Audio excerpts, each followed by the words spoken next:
এ তরুণ যুবকেরা, এরই জন্য কেসিয়াস স্কেলে থেকে টাইসন, গ্যারি মিলার থেকে জেনিফার, মাইকেল জ্যাকসন, ইলিমা দিমাত্রিয়াঙ্ক, মিস্টার ডিউ ডেভিস, মিস্টার ব্রেইল, পৃথিবীর বড় বড় ওয়াতার পণ্ডিতেরা তারা আল্লাহকে বিশ্বাস করেছে, দয়ার নবীকে স্বীকার করেছে, মেনেছে, দয়ার নবীর জীবনী পড়েছে, আল্লাহর কোরআন মাজিদটা পড়েছে। তারা অবাক হয়ে গিয়েছে, পৃথিবীর সব কিছু ছেড়ে দিয়ে তারা ইসলামের পথে এসেছে, আল্লাহ এবং রাসূলের পথে চলেছে, দয়ার নবীর তারা শিষ্য হয়েছে। তরুণ যুবকেরা, পৃথিবী বিখ্যাত ডাক্তার মিস্টার লরেন্স ব্রাউন সেই সময় মাথা নিচু করে বসে পড়লেন। বসে পড়ে তিনি মাথাটাকে আকাশের দিকে তুললেন, তুলে বললেন, মহান স্রষ্টা, আমি তো এতদিন পর্যন্ত নাস্তিক, কোন স্রষ্টা আছে বলে আমি মানি না, কোন সৃষ্টিকর্তা গড আমি মানি না, প্রভু মানি না, আল্লাহ মানি না।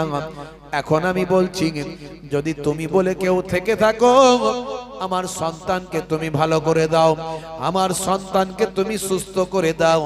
মহান আল্লাহ বলে যদি তুমি কেউ থাকো, তোমার কাছে আমি প্রতিজ্ঞা দিচ্ছি, তোমার কাছে আমি কথা দিচ্ছি, তুমি যদি আমার সন্তানকে সুস্থ করে দাও, তাহলে আজ থেকে আমি আর নাস্তিক থাকবো না, আজ থেকে আমি আর নাস্তিক থাকবো না, আমি তোমাকে বিশ্বাস করে নেব। হে তরুণ যুবকেরা, এইটুকু বলে মাথাটা শুধু নিচু করেছে, চোখ দিয়ে তার পানি গড়িয়ে যাচ্ছে। এমন সময় দেখতে পাওয়া যায়, হে যুবকেরা, হে আমার মুরব্বিয়ানেরা, শুনে রেখে দিন বাবা, জেনে রেখে দিন বাবা, মাত্র কয়েক মুহূর্ত সময় গিয়েছে, ডাক্তারেরা অপারেশন করবে বলে অপারেশন টেবিলে নিয়ে গিয়েছে। ভাই আমার, হে তরুণ যুবকেরা, কম্পিউটারে যখন আবার নতুন করে চেক আপ করা হচ্ছে, অপারেশন করার পজিশন তৈরি করা হচ্ছে, সেই সময় হঠাৎ করে কম্পিউটার সিগন্যাল দিল, তার শরীরের যে সমস্ত জড়িয়ে যাওয়া নার্ভগুলো ছিল, সেগুলো সব অটোমেটিক আস্তে আস্তে সব ঠিক হয়ে যাচ্ছে। জোরে হবে না? আমার আল্লাহ কি না পারেন, একবার ভাবুন, চিন্তা করুন। আজকে পৃথিবীর মানুষ, বড় বড় অথার পণ্ডিতেরা, নায়ক গায়ক খেলোয়াড় প্লেয়ারেরা, তারা আজকে আমার আপনার আল্লাহকে আল্লাহ বলে মেনেছে, দয়ার নবীর শিষ্য হয়েছে। পৃথিবীর বড় বড় অথার পণ্ডিত নায়ক গায়কেরা বিশ্ব নবীর শিষ্য হয়েছে। কিন্তু আজকে মুসলমান, আজকে আমরা আল্লাহ ভুলে যাচ্ছি, আল্লাহর দ্বীন ছেড়ে দিয়েছি। হে তরুণ যুবকেরা, তাই আসুন ফিরে আসি, আল্লাহর পথে ফিরে আসি, আল্লাহর নবীর দেখানো পথে ফিরে আসি। হে তরুণ যুবকেরা, ইবাদতটা হবে নবিয়ানা তরিকায় ইবাদত। আল্লাহর নবী ইবাদত শিখিয়েছেন, কিভাবে ইবাদতটা করতে হবে। নামাজ তো আপনাকে পড়তেই হবে, নামাজ ছেড়ে দিয়ে কেউ আল্লাহ ওয়ালা হতে পারবে না, নামাজ ছেড়ে দিলে কেউ জান্নাতে যেতে পারবে না, নামাজ তো আপনাকে পড়তে হবে। আজ থেকে প্রতিজ্ঞা করুন, শুধু তাই নয়, আল্লাহর নবীর দেখানো পথে আপনি চলবেন। হে তরুণ যুবকেরা, ঘুম থেকে উঠা থেকে ঘুমাতে যাওয়া পর্যন্ত যাবতীয় যে কাজগুলো আপনি করেন, সবগুলো নবিয়ানা তরিকায় আপনি করবেন। যখন ঘুমাতে যাবেন, ডান দিকে কাত হয়ে ঘুমাবেন। যখন পানিটা পান করবেন, বিসমিল্লাহ বলে পানি পান করবেন, বসে পানি পান করবেন। যখন আপনি ভাইরা আমার ইস্তেঞ্জা টয়লেট পেচ্ছাপ করবেন, বসে পেচ্ছাপ করবেন, পেচ্ছাপ করে পবিত্রতা অর্জন করবেন। যখন আপনি ভাই আমার পিতামাতার সঙ্গে কথা বলবেন, শ্রদ্ধার সঙ্গে কথা বলবেন, কারণ পিতামাতার চেহারার দিকে সন্তান যদি একবার শ্রদ্ধার সঙ্গে তাকায়, ফিকুল্লে নাজারাতিন, প্রত্যেক দৃষ্টির বিনিময়ে আমার আল্লাহ এক একটা কবুল করা নফল হজের সওয়াব দান করে দেয়। হে তরুণ যুবকেরা, বাইরে যখন বেরোবেন, রাস্তা দিয়ে যখন যাবেন, রাস্তার ধারে রাস্তার মধ্যে যদি কোনো কষ্টদায়ক বস্তু যদি পড়ে থাকে, কোনো কষ্টদায়ক ভাই আমার বস্তু যদি পড়ে থাকে, পেরেক পড়ে আছে, কাঁচ ভাঙা পড়ে আছে, কোনো কষ্টদায়ক পাথর পড়ে আছে, আপনি দেখেছেন, সেটা আপনি সরিয়ে দেবেন, সাইড করে দেবেন। এটা আপনার জন্য ইবাদত। মনে রাখবেন, আমার আপনার নবীর দেখানো পথে চলা হলো, নবীর নির্দেশ। আল্লাহর নবী বলেন, ইয়া আবাজার লা তাহকিরান্নাল মারুফা সাইয়্যাত। বাবা আবুজার, ছোট ছোট নেক কাজ, ভালো কাজগুলো আছে, যে নেক কাজ, ভালো কাজগুলো তোমার চোখে সয় না, তোমার চোখে ধরে না, তোমার মনপ্রত হয় না, তা বলে তুমি সেগুলোকে তুচ্ছ মনে করো না। হে বাবা আবুজার, ওই ছোট ছোট নেক কাজ, ভালো কাজগুলোর জন্য আমার আল্লাহ তাআলা তোমার জীবনে জিন্দেগিতে রহমতের দরিয়া বর্ষণ করে দেবেন। হে মুসলমান শোনেন, আপনি যে পোশাকটা পরেছেন, এই পোশাকের পায়ের পায়জামা লুঙ্গিটা যেন পায়ের গিরার নিচে না চলে যায়। যদি ইচ্ছাকৃতভাবে পায়ের গিরার নিচে যায়, নবী বলেন ওই অংশটা জাহান্নামের আগুনে জ্বলবে। মা আসফালা মিনাল কাবাইনে মিনাল ইজারে ফিন্নার। হে তরুণ যুবকেরা, ইচ্ছাকৃতভাবে পায়ের পোশাকটা পায়ের গিরার নিচে যেন না যায়, মাথায় রাখতে হবে। অনিচ্ছাকৃতভাবে হলে আলাদা কথা, ইচ্ছাকৃতভাবে পায়ের গিরার নিচে পুরুষ মানুষের পোশাক যাওয়া চলবে না। এগুলো সব সুন্নাত। নারীরা পরবে পায়ের গিরার নিচে, আর পুরুষরা পরবে পায়ের গিরার উপরে। হয়ে গেছে এখন উল্টো। নারীরা, মহিলারা এখন পায়ের গিরার উপরে এক বেগদা পা দেখিয়ে ঘুরে বেড়াচ্ছে, আছে না নাই? আর পুরুষরা পায়ের গিরার নিচে একদম পায়ে লুটিয়ে পা পুরো ঢাকা। 1450 বছর আগের কথাগুলো আজকে বিজ্ঞান আর বাস্তবতায় পরিণত হয়েছে। পুরুষ মানুষদের পায়ের গিরাতে এক ধরনের হরমোন তৈরি হয়, যে হরমোনটা তৈরি হওয়ার জন্য পর্যাপ্ত পরিমাণে আলো বাতাস চাই, যেটা মানসিক ভারসাম্য ঠিক রাখার জন্য এবং যৌন শক্তি ঠিক রাখার জন্য আল্লাহর কুদরতি ক্ষমতা। এখানে সূর্য থেকে বায়ামার সূর্যের যে তাপের শক্তি, সূর্যের শক্তি আল্লাহর কুদরতি ক্ষমতায় এইখান থেকে নিঃসৃত হয়। এখানে আপনার কি বলবো, আপনার গ্রহণ করে এই সূর্যের রশ্মি থেকে এখানে শক্তি তৈরি হয়। এই যে এখানে এক ধরনের হরমোন তৈরিতে সাহায্য হয়, এটা শরীরের স্বাস্থ্যের উপকার হয়। 1450 বছর আগে আল্লাহর নবীর কথা আজকের যুগে বিজ্ঞান আর বাস্তবতায় মিলে যায়। জোরে বলুন সুবহানাল্লাহ। ভাইরা আমার, দেখবেন পুরুষ মানুষদের জন্য সোনা রূপা হারাম। ইসলামে পুরুষ মানুষদের জন্য সোনা রূপা হারাম। আল্লাহর নবী নিষেধ করেছেন। ছাড় দেওয়া হয়েছে 4 আনা পরিমাণ। এই যে 4 আনার থেকে কম যেন হয়। এই যে আমার আংটিটা দেখছেন, সরু আংটি, 4 আনার থেকে কম ওজন। জি হ্যাঁ, এটুকু পুরুষ মানুষদের জন্য ছাড় দেয়া হয়েছে। আর কোন রকম পুরুষ মানুষদের জন্য সোনা রূপা চলবে না। এখন বিয়ের সময় দেখবেন, বিয়ের সময় সোপাসুপি হচ্ছে।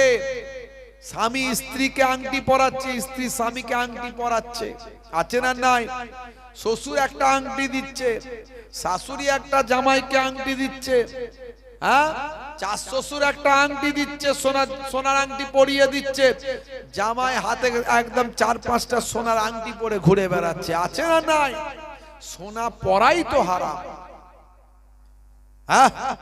1450 বছর আগে আল্লাহর নবী বললেন পুরুষদের জন্য সোনা এবং রূপা পরা হারাম।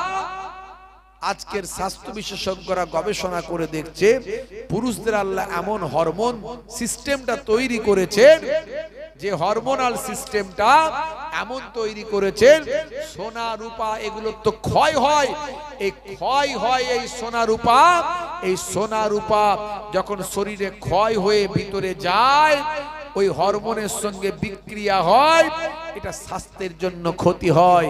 অথচ নারীদের, মহিলাদের জন্য আল্লাহ তাদের হরমোনাল ফিগারটা এমন করেছে যাতে তাদের কোনো ক্ষতি হয় না। তারা যত ইচ্ছা সোনা রূপা পড়তে পারে, কিন্তু পুরুষদের সোনা রূপা পড়লে শরীরের জন্য ক্ষতি হয়। 1450 বছর আগে আল্লাহর কথা, নবীর কথা আজকের যুগে বিজ্ঞান আর বাস্তবতায় মিলে যায়। এত উদাহরণ আপনাদের দিচ্ছি, এরপরেও কোরআন বিশ্বাস হচ্ছে না মুসলমানের। এরপরেও আপনারা তো ভালো মানুষ, বিশ্বাস হয়েছে বলেই বসে আছে।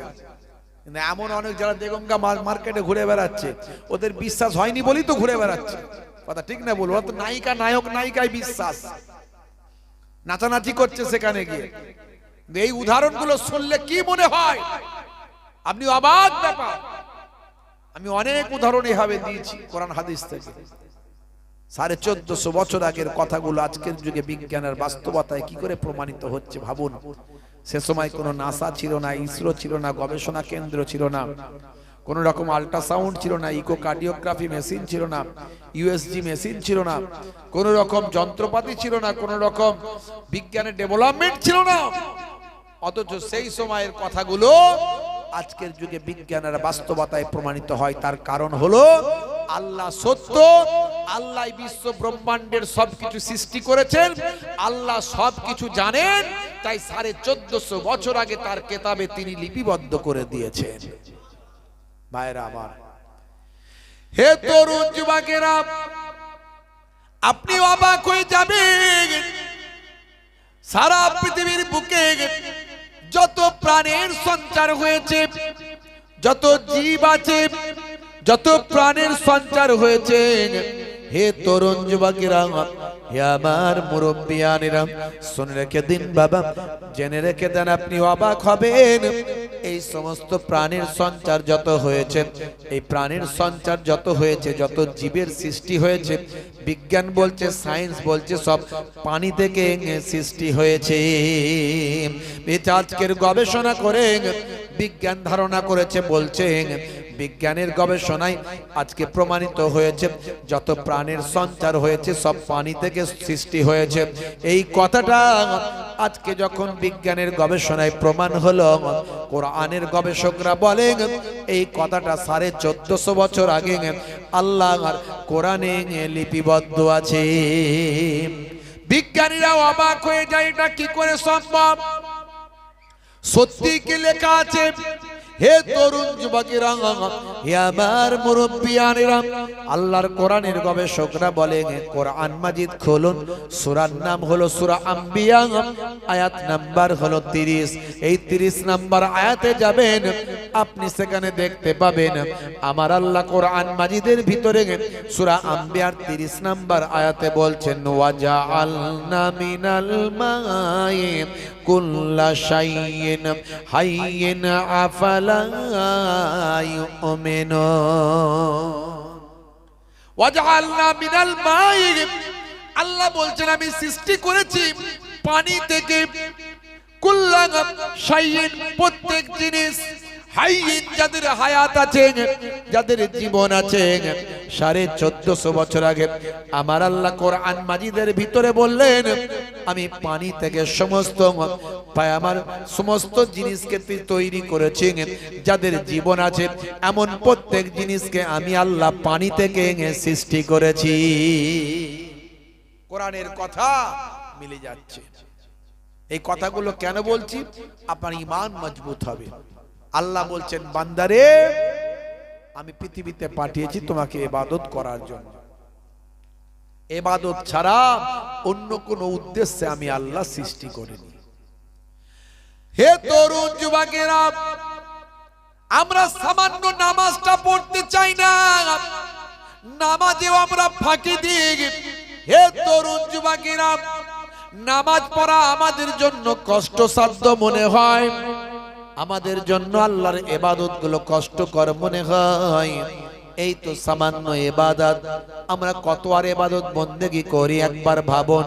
সারা দিনে 24 ঘন্টা কতক্ষণ আল্লাহর জন্য ব্যয় করছে একবার চিন্তা করুন। 5 বারম 60 মিনিট, 1 ঘন্টা নামাজে সময় লাগে। এই 1 ঘন্টা নামাজেও আমরা সময় দিতে চাই না। একবার চিন্তা করুন, একবার ভাবুন। হে তরুণ যুবকেরা, সাহাবায়ে কেরাম, তাবেঈন, তাবে তাবেঈন, সাহাবায়ে কেরামেরা তারা কিভাবে ইবাদত বন্দেগী করতেন, তারা কিভাবে নেকিটা কামানোর চেষ্টা করতেন, কি কাজ করলে নেকি হবে এটা তারা সব সময় সচেষ্ট থাকতেন। হে তরুণ যুবকেরা, একটা ছোট্ট ওয়াকিয়া আপনাদের মাঝখানে বলি, ছোট্ট ঘটনা আপনাদের মাঝখানে বলি। হে তরুণ যুবকেরা, হে আমার বন্ধুরা, হে আমার মুরব্বিয়ানিরা, শুনে রেখে দিন বাবা, জেনে রেখে দেন। আমার আল্লাহ কোরআন মাজিদের ভিতরে বললেন, বাল তুসিরুনাল হায়াতাদ দুনিয়া ওয়াল আখিরাতু খায়রু ওয়া আবকা। হে তরুণ যুবকেরা, আমার আল্লাহ বলছেন, বান্দারে, এ দুনিয়া হলো ক্ষণস্থায়ী, আর পরকালটা হলো তোমাদের জন্য চিরস্থায়ী। এই দুনিয়া তোমাদের জন্য অল্প দিনের, 50 বছর, 60 বছর, 70 বছর। বন্ধুরা আমার, তরুণ যুবকেরা আমার, মুরব্বিয়ানেরা আমার, এই অল্প দিনের জীবন জিন্দেগিতে আমার আল্লাহ আপনাকে দুনিয়াতে পাঠিয়েছেন। দুনিয়া থেকে ভালো কাজ করেন আর কে মন্দ কাজ করেন, এরই জন্য আমার আল্লাহ পৃথিবীতে পাঠিয়েছেন। ওরে বান্দা, দুনিয়ার জমিনে তুমি কেমন ভালো কাজ করছো, কেমন মন্দ কাজ করছো, কোনটা তোমার বেশি হচ্ছে, ভালো কাজ তুমি করছো কিনা, আমি আল্লাহ যাচাই করার জন্য দুনিয়াতে তোমাকে পাঠালাম। দুনিয়াতে পাঠিয়েছেন আমার আল্লাহ। আপনি ভালো কাজ করেন না মন্দ কাজ করেন, আমার আল্লাহ আপনাকে নির্দেশনা দিয়েছেন, তা'মুরুনা বিল মারুফ ওয়া তানহাউনা আনিল মুনকার। ভালো কাজের আদেশ করো আর খারাপ কাজের নিষেধ করো। সব আমার আল্লাহ লিপিবদ্ধ করে দিয়েছেন, কি কি করা চলবে, কি কি করা চলবে না, দিয়ে আমার আল্লাহ একটা সিলেবাস দিয়ে দিয়েছেন। সিলেবাস দিয়ে দুনিয়াতে ছেড়ে দিয়েছেন, পড়াশোনা কর। এবারে কেমন তুমি রেজাল্ট পাচ্ছ সেটা কিয়ামতের দিনে হাতে দেওয়া হবে। কেমন রেজাল্ট হচ্ছে, কেমন ভালো কাজ করছো। হে তরুণ যুবকেরা, হে আমার বন্ধুরা, শুনে রেখে দিন বাবা, জেনে রেখে দেন। আমার আল্লাহ আপনাকে আমাকে কোরআন মাজিদের ভিতরে সবকিছু জানিয়ে দিলেন, বান্দা তোমার জন্য আমি আল্লাহ সব নিয়ামত দিলাম, আমি তোমাকে সবকিছু দান করলাম, তোমার জন্যই পৃথিবীর সবকিছুকে সাজিয়ে দিলাম। হে বান্দা, শুনে রেখে দাও, জেনে রেখে দাও বান্দা, আমি তোমাদেরকে আমি আল্লাহ তাআলা জোড়ায় জোড়ায় সৃষ্টি করলাম। ওয়া খালাকনাকুম আজওয়াজা। হে তরুণ যুবকেরা, আমার আল্লাহ বলেন, বান্দা তোমাদের জন্য জমিনকে আমি আল্লাহ বিছানা বানিয়ে দিয়েছি, তোমাদের জন্য আমি আল্লাহ আকাশকে ছাদ বানিয়ে দিয়েছি, শস্য শ্যামলা ফল ফুল দিয়ে তোমাদের রুজি রুটির ব্যবস্থা করেছি। আমি আল্লাহ দিনকে তোমাদের জন্য কাজকর্মের বানিয়ে দিয়েছি, রাতকে তোমাদের জন্য আমি আল্লাহ বিশ্রামের করেছি। তোমাদেরকে আমি আল্লাহ সন্তান সন্ততি দিয়েছি, তোমাদের সন্তান সন্ততি দিয়ে তোমাদেরকে আমি আল্লাহ বংশ বিস্তার করেছি। তবে মনে রাখবে, এত নিয়ামত আমি আল্লাহ দিয়েছি, সব কিছু নিয়ামত দিয়ে আমি তোমার কাছে একটা জিনিস চেয়েছি, বান্দা তোমরা আমার ইবাদতটা তোমরা করো। মা খালাকতুল জিন্না ওয়াল ইনসা ইল্লা লিয়াবুদুন। এত নিয়ামত দিয়ে তোমার কাছে একটা জিনিস চেয়েছি, সেটা হলো বান্দা তোমরা আমার ইবাদতটা করো। ইবাদত করার জন্যই আমি আল্লাহ তোমাদের সৃষ্টি করেছি। হে তরুণ যুবকেরা, আল্লাহ বলছেন, বান্দারে ইয়া আইয়ুহাল্লাযীনা আমানু লা তুলহিকুম আমওয়ালুকুম ওয়ালা আওলাদুকুম আন যিকরিল্লাহ ওয়া মান ইয়াফআল যালিকা ফাউলাইকা হুমুল খাসিরুন।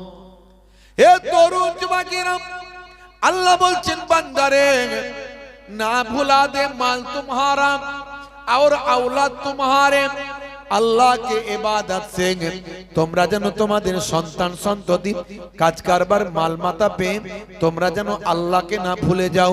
যদি তোমরা আল্লাহকে ভুলে যাও, আমি আল্লাহ বলছি তোমরা ক্ষতিগ্রস্তদের অন্তর্ভুক্ত হবে। আমরা যে আল্লাহকে ভুলে গেছি সেটাই মাহফিলটা দেখলে তো বোঝা যায় নাকি? এই মাহফিলটা দেখলে বোঝা যায় যে আমরা আল্লাহকে ভুলেছি না ভুলেনি। ভাইরা আমার, তরুণ যুবকেরা আমার, ওই যে দেগঙ্গা মার্কেটে বাজারে ফুটবল ময়দানে ওখানটা দেখলে বোঝা যাবে যে আল্লাহকে আমরা ভুলেছি না ভুলিনি। একটু চিন্তা করে দেখেন, নামাজ ছেড়ে দিয়েছে মুসলমানের ছেলে, রাসূলের সুন্নত ছেড়ে দিয়েছে মুসলমানের ছেলে, দ্বীনের পথে ইসলামের পথে আল্লাহ রাসূলের পথে কিভাবে চলতে হবে সেগুলো ভুলে গিয়েছে মুসলমানের ছেলে। এই জন্য আল্লাহর গজব, আল্লাহ নারাজ হয়ে যাচ্ছেন আমাদের উপর। আমরা বিপদের মধ্যে আছি, কিন্তু তারপরেও আমরা আল্লাহর পথ থেকে সরে গিয়ে শয়তানের পথে আমরা বেশি বেশি চলে আসছি। শয়তান আমাদেরকে যেভাবে চালাচ্ছে আমরা সেভাবে চলছি। এই যে জিহাদ, জিহাদ নাম শোনেন, সবচেয়ে বড় জিহাদ হলো মনের সঙ্গে লড়াই করা। এটা হলো জিহাদে আকবর। এই যে শয়তান বলছে দেগঙ্গা বাজারে যা, ওখানে সব নায়ক নায়িকা গায়ক গায়িকারা আসছে, তাদের দেখবি, তাদের সঙ্গে নাচানাচি করবি।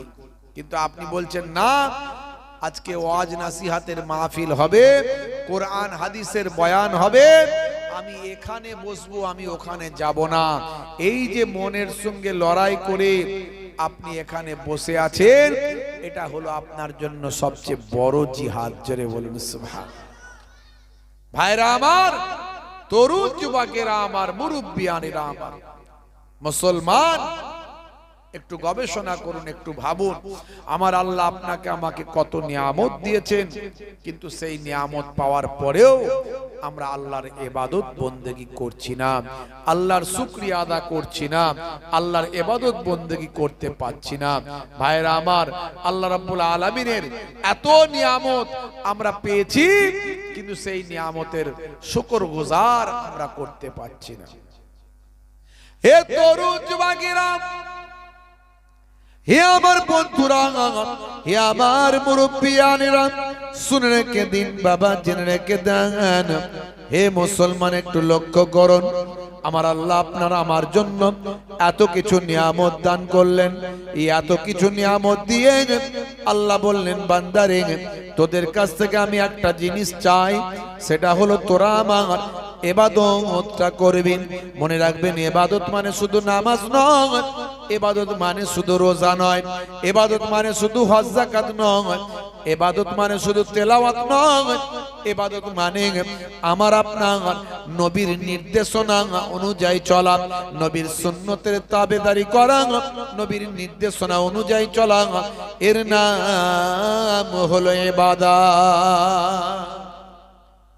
নামাজও পড়ছে, চিটিংবাজিও করছে, দাঁড়িয়েও রেখেছে, ধাপ্পাবাজিও করছে, নামাজ রোজা করেও অন্যায় কাজ করছে, মুসলমান দাবি করে অপরাধ করছে, জুম্মার দিনে জুম্মাও পড়ে, আবার তাসের মজলিসে তাসও খেলে।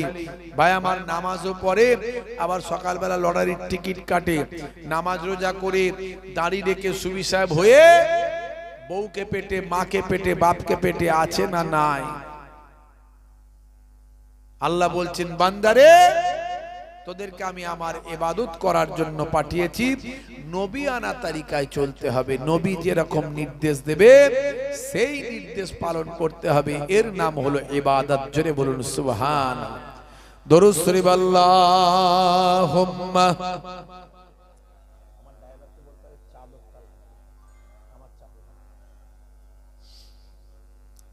ওয়া আলা আলি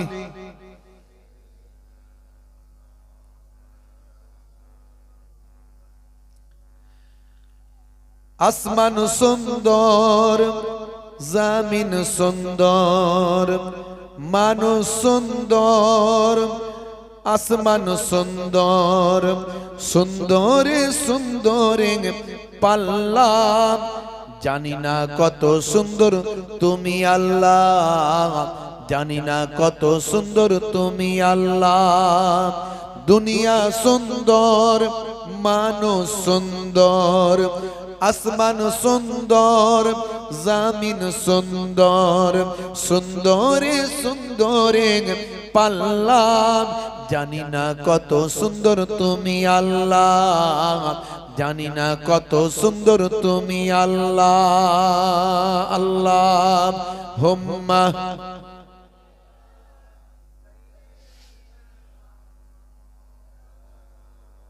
ওয়া আলা আলি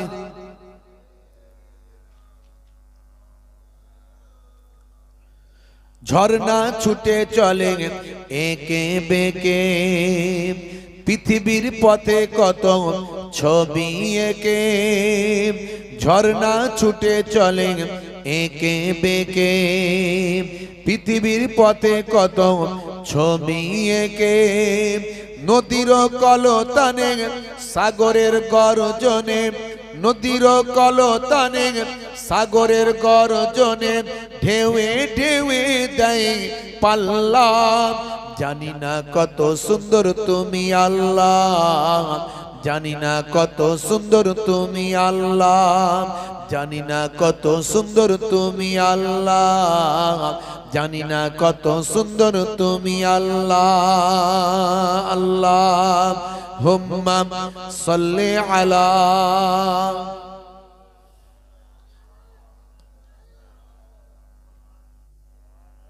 ওয়া আলা আলি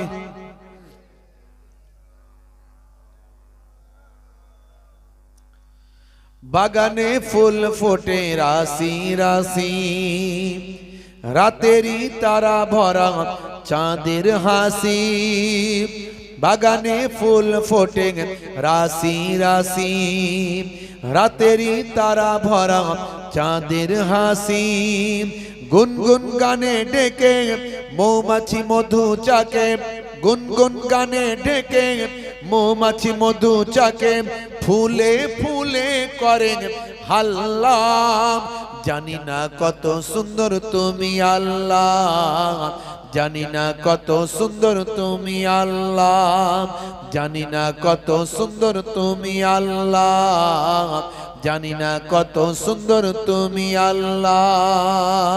আল্লাহুম্মা সাল্লি আলা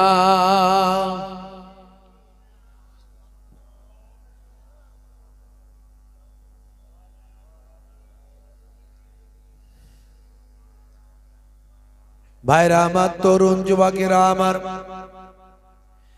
হে তরুণ যুবকেরা, হে আমার বন্ধুরা, হে আমার মুরব্বিয়ানেরা, শুনে রেখে দিন বাবা, জেনে রেখে দেন। হে মুসলমান, একটু চিন্তা করুন।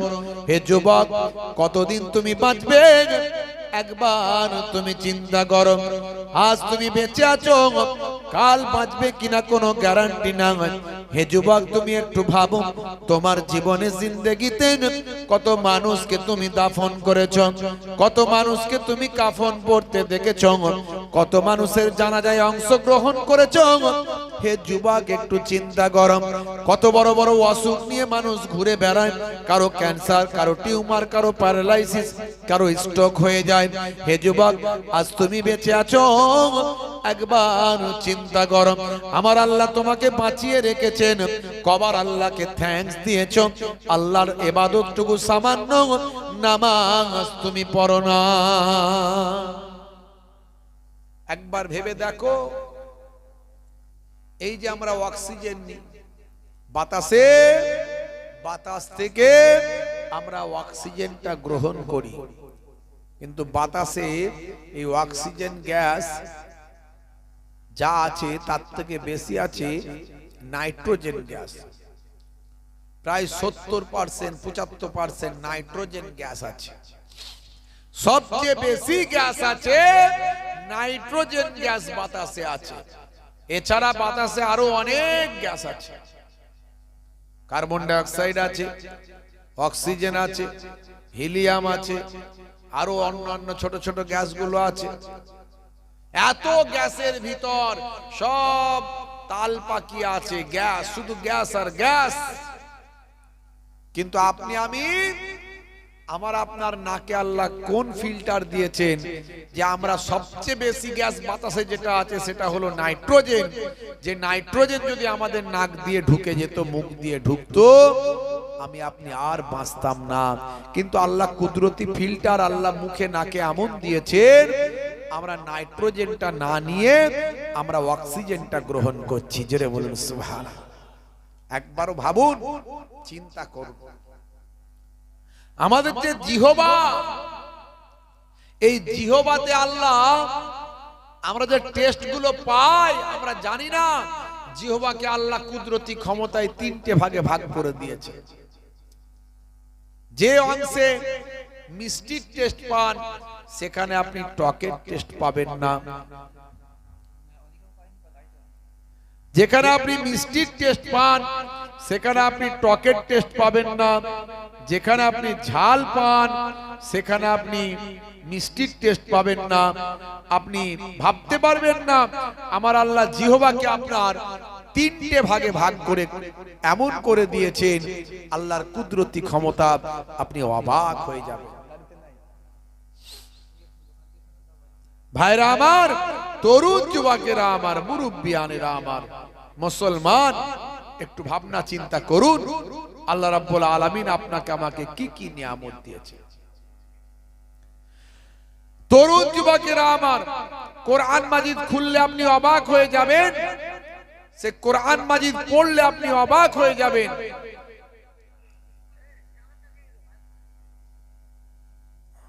কোরআন মাজিদ খুললে আপনি অবাক হয়ে যাবেন, সেই কোরআন মাজিদ পড়লে আপনি অবাক হয়ে যাবেন। সেই কোরআন মাজিদে আমার আল্লাহ কি বলেছেন আপনি দেখলে অবাক হবেন। 1450 বছর আগের কথাগুলো আজকের যুগে সব মিলে যায়। জোরে বলুন সুবহানাল্লাহ। জোরে হবে না ভাইরা আমার? 1450 বছর আগে আমার আল্লাহ যেগুলো বলছেন আজকের যুগে সব বিজ্ঞান আর বাস্তবতায় প্রমাণিত হয়েছে। আমি অনেক উদাহরণ এরকম দিয়েছি, বেশি উদাহরণ আমি আপনাদেরকে দেব না, অল্প কয়েকটা উদাহরণ দিচ্ছি আপনাদের ক্ষেত্রে। ভাইরা আমার, দরুদ শরীফ আল্লাহুম্মা, ঘুমাতে বলো না, হ্যাঁ ঘুরছে, ওয়া আলা আলিহি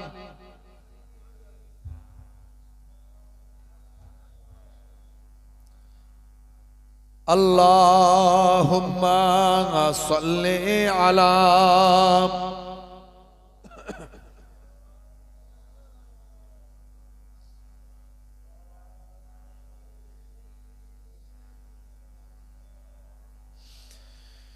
ভাইরা আমার, তরুণ যুবকেরা আমার, আপনি অবাক হয়ে যাবেন এই তথ্যগুলো জানলে, যেগুলো কিভাবে সম্ভব। 1450 বছর আগের কথাগুলো আজকের যুগেও বিজ্ঞান আর বাস্তবতায় কিভাবে মিলে যায় আপনি অবাক হয়ে যাবেন। কোরআন মাজিদে একটা সূরা আছে, সূরাটার নাম হলো সূরা নাবা। এই সূরা নাবার 10 নম্বর আয়াতে যদি আপনি যান, এখানে আমার আল্লাহ কি বলছেন, হে তরুণ যুবকেরা, আমার আল্লাহ বলছেন বান্দারে শুনে রেখে দাও, জেনে রেখে দাও।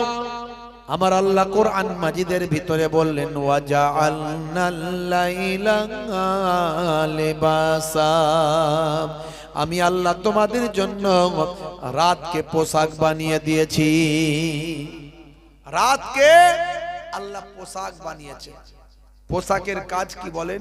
শরীরকে ঢেকে রাখা না ফাঁকা রাখা? কোনটা? শরীরের কাজ শরীরকে ঢেকে রাখা পোশাকের কাজ। আর রাতকে আল্লাহ বলছেন পোশাক বানিয়েছি। তার মানে রাতের বেলা তুমি এমন ভাবে থাকবে যাতে তোমাকে রাত ঢেকে রাখে, অর্থাৎ অন্ধকারের ভিতরে তুমি ঘুমাবে, অন্ধকারের ভিতরে তুমি ঘুমাবে। যখন ঘুমাবে লাইটটা বন্ধ করে দেবে। হাদিসের মধ্যেও এসেছে, আল্লাহর নবী ডাইরেক্ট বলছেন, যখন তোমরা ঘুমাবে লাইটটা বন্ধ করে দেবে। জি হ্যাঁ, এই যে 1450 বছর আগে, সে সময় কোনো প্যাথোলজি ছিল না, কোনো আল্ট্রাসাউন্ড ছিল না, কোনো ইউএসজি মেশিন ছিল না, ইকোকার্ডিওগ্রাফি মেশিন ছিল না, ব্যারোমিটার থার্মোমিটার ছিল না, কোনো এক্সরে মেশিন ছিল না, কোনো রকম নাসা ইসরো ছিল না। 1450 বছর আগে আল্লাহর কোরআন বলছে, তোমাদের জন্য রাতকে আমি পোশাক বানিয়েছি। তার মানে পোশাকের কাজ শরীরকে ঢেকে রাখা। রাতের বেলা তুমি এমন ভাবে থাকবে রাত যেন তোমাদের ঢেকে রাখে। আর আল্লাহর নবী ডাইরেক্ট বলছেন, রাতের বেলা যখন ঘুমাতে যাবে লাইটটা বন্ধ করে দেবে, ডাইরেক্ট বলছে। কিন্তু মুসলমানের ছেলে আজকে আমরা কিন্তু অনেক ভাইরা লাইট বন্ধ করলে ভয় পায়, বলে হুজুর লাইট বন্ধ করলেই যত রকমের ভূত আছে, রোগা ভূত, মোটা ভূত, উড়ন্ত ভূত, ডুবন্ত ভূত, গাছে ভূত, মাটিতে ভূত, সব ভূত মিছিল করে ধরতে আসে। এই জন্য অন্ধকারে আমরা ঘুমাতে পারি না। কি করে হবে? নামাজ নাই, কালাম নাই, পাক পবিত্র থাকে না তো ভূত আসবে না তো কি আসবে বলেন? ভূত তো আসবি, রাতের বেলা ভয় তো পাবি ঘুমিয়ে ঘুমিয়ে। হ্যাঁ ভাইরা আমার, পাক পবিত্র থাকলে, নামাজ কালাম করলে তার কাছে কোনোদিন জিন আসতে পারবে না। ভূত বলে কিছু নাই, যেটা আছে জিন। কোরআন মাজিদ একটা সূরা আছে, সূরার নাম হলো সূরা জিন। সূরা নাসের ভিতরে আমরা পড়ি মিনাল জিন্নাতে ওয়ান নাস। ভাইরা আমার, তো এই জিন বলে একটা সম্প্রদায় আছে। এই জিন যখন মানুষ অপবিত্র থাকে, নাপাক থাকে, যখন মানুষ আল্লাহ আল্লাহ রাসূলের পথ থেকে সরে যায়, তার ভিতরটা যখন হালকা হয়ে যায়, অর্থাৎ তার মধ্যে আর কোনো আল্লাহ প্রদত্ত ক্ষমতা থাকে নাই, তখন এই বদমাইশ জিনগুলো তখন তাদের অ্যাটাক করে। যে মহিলারা ওই রাতের সন্ধ্যের পরে মাথায় গায়ে কাপড় দিয়ে না দিয়ে বাইরে বেরিয়ে পড়ে, বুঝতে পারছেন, টয়লেটে যায়, ছাদের উপরে চুল খুলে ঘুরে বেড়ায়, দেখবেন ওদের কি বেশি জিনগুলো অ্যাটাক করে। হ্যাঁ, আসলে এই বদমাইশ জিনগুলো তারা এই সুযোগের অপেক্ষায় থাকে। কিছু কিছু বদমাইশ জিন আছে। তো এই জিনগুলো আসে তখন মানুষ, ভাইরা আমার, তরুণ যুবকেরা আমার, এই জন্য লাইট বন্ধ করে ঘুমাতে পারে না। কিন্তু যদি আপনি আল্লাহওয়ালা হন, আপনার কোনো ভয় নাই, লাইট বন্ধ করে আপনি যদি ঘুমান। 1450 বছর আগে আল্লাহর নবীর কথা, কোরআন মাজিদে আল্লাহ বলছেন, আজকের যুগে বিজ্ঞান আর বাস্তবতায় প্রমাণিত হয়েছে। জেনে বলুন সুবহানাল্লাহ। হে তরুণ যুবকেরা, হে আমার বন্ধুরা, শুনে রেখে দিন বাবা, জেনে রেখে দেন। হে মুসলমান, একটু লক্ষ্য করুন বন্ধুরা আমার, তরুণ যুবকেরা, হে আমার মুরব্বিয়ানেরা, 1450 বছর আগে আল্লাহর কোরআন বলল, রাতকে আমি তোমাদের জন্য পোশাক বানিয়েছি। দয়ার নবী বলেছেন, যখন তোমরা ঘুমাতে যাবে তোমরা লাইটটা বন্ধ করে দেবে। আজকের যুগে বিজ্ঞানের গবেষণা বলল, সায়েন্স বলছে, স্বাস্থ্য বিশেষজ্ঞরা বলছে, রাতের বেলা যখন তুমি ঘুমাবে, যদি আলোটা বন্ধ করে দাও, লাইটটা যদি বন্ধ করে দাও, এটা তোমার স্বাস্থ্যের উপকার হবে। লাইট বন্ধ করলে, লাইট বন্ধ করে ঘুমালে স্বাস্থ্যের উপকার। কে বলছে? স্বাস্থ্য বিশেষজ্ঞরা বলছে। তারা বলছেন, শোনো, যখন তোমরা ঘুমিয়ে যাবে, গভীর ঘুমে যদি আচ্ছন্ন থাকো আর লাইট যদি বন্ধ করা থাকে, তাহলে এই অন্ধকারের ভিতরে লাইট বন্ধ করা থাকলে, গভীর ঘুমে আচ্ছন্ন থাকলে, মাথার পেছন থেকে একটা হরমোন বের হয়। জোরে হবে না সুবহানাল্লাহ? মেডিকেল সায়েন্স বলছে এই হরমোনটার নাম হলো মেলাটোনিন হরমোন। Melatonin hormone. ডাক্তারদের জিজ্ঞাসা করবেন এই মেলাটোনিন হরমোনটা মাথার পেছন সাইড থেকে বের হয়ে আমার আপনার ব্লাডের সঙ্গে শরীরে ছড়িয়ে যায়, শরীরে ছড়িয়ে গিয়ে আমাকে আপনাকে ক্যান্সারের মতো জীবাণু থেকে শরীরকে রক্ষা করে। জোরে বলুন সুবহানাল্লাহ। তাহলে ক্যান্সার থেকে বাঁচাচ্ছে এই মেলাটোনিন হরমোন। একবার ভাবুন, চিন্তা করুন, 1450 বছর আগের কথাগুলো আজকের যুগে বিজ্ঞান আর বাস্তবতায় প্রমাণিত হয়েছে। জোরে বলুন সুবহানাল্লাহ।